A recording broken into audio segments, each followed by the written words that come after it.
جی یہ part third ہے، تو میں اصل میں صرف بات اس کے لیے میں ویڈیو ریکارڈنگ کر رہا تھا کہ میں فلاں جگہ گیا تھا اور آج کی ویڈیو میں لگاؤں گا، تو آپ لوگ دیکھ لیجیے گا، تفصیل اس کی یہ ہے۔ بہرحال بات سے بات نکلتی چلی گئی اور میں کہتا چلا گیا، اذان ہو گئی، بیچ میں رک گیا، تو وہی رکشے والے سے گپ شپ ہو رہی تھی، تو رکشے والا بھی جناب وہ مطلب یہ ہے کہ جب میں نے کہا نا کہ میں نے قرآن شریف کا ترجمہ میری آواز میں ہوا ہے البیان کا، وہ المصطفیٰ ٹرسٹ ہاسپٹل کے جو مالک ہیں حاجی نعیم طیب صاحب، انہوں نے میری آواز میں البیان قرآن شریف کا ترجمہ کروایا ہے اور پنسورہ بھی ہے، اور میں اب حمد و نعت پڑھتا ہوں تو بہت شوق ہے، کہنے کہ نعت آپ پڑھتے ہیں بڑی اچھی بات ہے۔ حیدرآباد سندھ کا تھا، تو بہرحال اس نے یہاں ہمیں اپنے فلیٹ پہ چھوڑا، تو اس نے باتیں میں کہا کہ آپ کے چہرے پر نور ہے، تو مجھے بات یاد آئی کہ لندن میں بھی بعض لوگوں نے مجھ حقیر بندے سے یہ کہا کہ ہاں تمہارے چہرے پر نور ہے، اور بعض لوگوں نے جو محفل ذکر میں جاتا ہوں یا اور کہیں بھی جاتا ہوتا ہوں تو لوگ اٹھ کے آ کے چپ چاپ سے الگ کہتے ہیں کہ اقبال صاحب میرا یہ پرابلم ہے، میں سنتا ہوں اور کہتے ہیں میرے لیے دعا کیجیے گا، میں کہتا ہوں تم بھی دعا کیا کرو، لیکن یہ خیال رکھو کہ ان ربی لسمیع الدعا، بے شک میرا رب دعاؤں کا سننے والا ہے۔ لیکن اگر ہم وجہ بلا وجہ جھوٹ بولیں گے، وجہ بلا وجہ گالیاں بکیں گے نا، تو زبان پاکیزہ نہیں رہی، اس کا خیال رکھنا ہے۔ ویسے اللہ رب العزت وہ تو سب کو جناب دیتے ہیں، اور اللہ اپنے بندوں سے پیار کرتا ہے۔ آپ یہ دیکھیے کہ اللہ نے فرمایا ہے پڑوسیوں کا حق دو، یا حضور نے فرمایا ہے پڑوسی کہا ہے،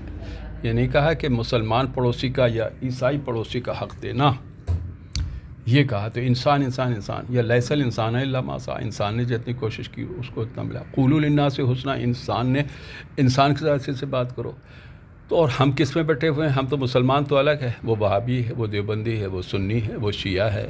وہ کیا کہتے ہیں، وہ نعت پڑھتا ہے، تو ہم تو اس میں بیٹھے ہوئے ہیں، ہمیں افسوس ہوتا ہے۔ تو اصل چیز یہ ہے لیس الانسان الا ما سعی، انسان نے جتنی کوشش کی اس کو اتنا ملا۔ انسان کہا ہے، نہ یہودی کہا، نہ عیسائی کہا، نہ ہندو کہا، نہ مسلمان کہا، نہ رکشے والا کہا، نہ بریگیڈ کہا، نہ کرنل کہا، انسان نے جتنی کوشش کی اس کو اتنا ملا، بلکہ وہ زیادہ دیتا ہے۔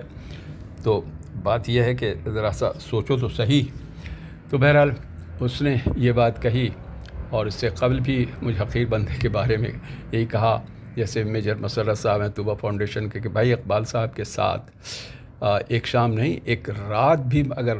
بات چیت ہوتی رہے تو کم ہے۔ تو میں اس رات رویا تھا کہ اللہ میرے متعلق آپ کے بندے جو کہ مجھ سے زیادہ قابل ہیں ایسی سی باتیں کرتے ہیں۔ تو اصل بات کیا ہے، میں نے رکشے والے سے بھی کہا، سادہ زندگی، سیدھی زندگی، اور اللہ کے بندوں سے پیار محبت،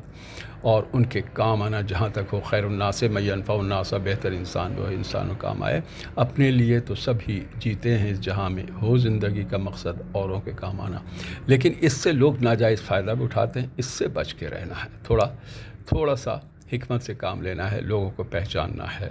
یہ بھی بات ہے، لوگ آپ کو بیوقوف بناتے ہیں، بنا کر کے پیسہ لینا چاہتے ہیں، تو ایسا بھی ہوتا ہے، سب لوگ جانتے ہیں۔ تو میں لوگوں سے یہ کہتا ہوں کہ don't run after money blindly illegally. تو یہ رکشے والے سے بھی بات ہوئی ہماری، آج بہت دنوں کے بعد رکشے پہ بیٹھا ہے، اس سے کہ رکشہ اچھالتا ہے۔ تو بہرحال وہاں جو کچھ باتیں ہوئیں، تو میں یہی عرض کر رہا تھا کہ وہاں کافی لوگ، جب مجھ سے گپ شپ ہوئی، ٹیچر کے شوہر بھی تھے، پرنسپل صاحبہ تھیں اور لوگوں سے، تو پھر آگے لوگ بڑھ کے، جس سے میں جانتا ملا، دو لوگوں نے ہاتھ ملایا مجھ سے اور گلے ملے کہ آپ کے خیالات اچھے ہیں۔ تو وہ میں نے وہاں کچھ سنایا بھی تھا، پاکستان کا قومی ترانہ بھی، اور کچھ ذرا سے حمد و نعت بھی، اور تو وہ میں اب بھیج رہا ہوں، آپ لوگوں کو اگر موقع ملے تو دیکھیے گا، ٹھیک ہے۔ السلام علیکم، اللہ آپ سب کو خوش اور نیک رکھے، یہی میری دعا ہے۔ السلام علیکم، سید اقبال، کراچی، پاکستان۔